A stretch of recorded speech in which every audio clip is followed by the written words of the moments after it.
Hello viewers, আসসালামু আলাইকুম। এই তো দুপুরে রান্না বান্না শুরু।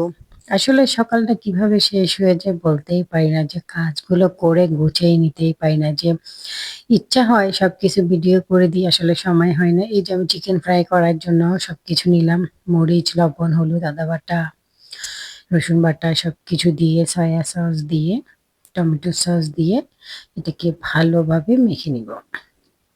মেখে নেওয়ার পরে এটা ১০ মিনিটের জন্য আমি ফ্রিজে রেখে দিব। এই যে এখন ভালোভাবে মেখে নিচ্ছি, যাতে ভিতরে একটু করে ঢুকে, না ঢুকলে তো টেস্ট হবে না।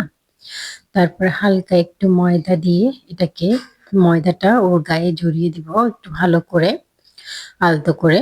তারপর এটাকে ১০ মিনিটের জন্য নরমাল ফ্রিজে রাখবো, যাতে এটাকে ফ্রাই করার পরে একটু ভালো হয়, টেস্ট হয়, মচমচে হয়, তার জন্য। এই যে আমার চিকেন ফ্রাইটা রেডি করলাম, আর সাথে পেঁপে ভর্তা করব।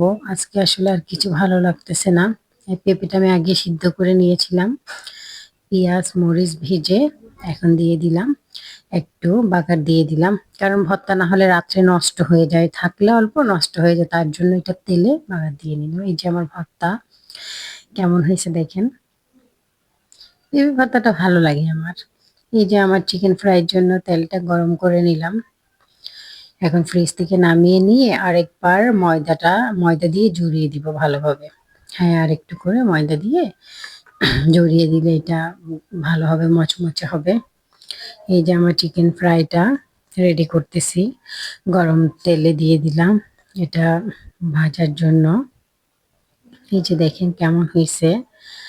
আসলে সময়টা কিভাবে চলে যায় আসলে বলতে পারি না, মন তো চাই সবকিছু ভিডিও করে দিই, আসলে পেরে উঠতেছি না, কিভাবে কি দিব বুঝে উঠতেছি না। ফার্স্ট তো হয়তো ভুল ত্রুটি অনেক কিছু হবে, আস্তে আস্তে সবকিছু ঠিক হবে, একটু সময় লাগবে, এটা আর কি। তার সাথে একটু ডাল করব।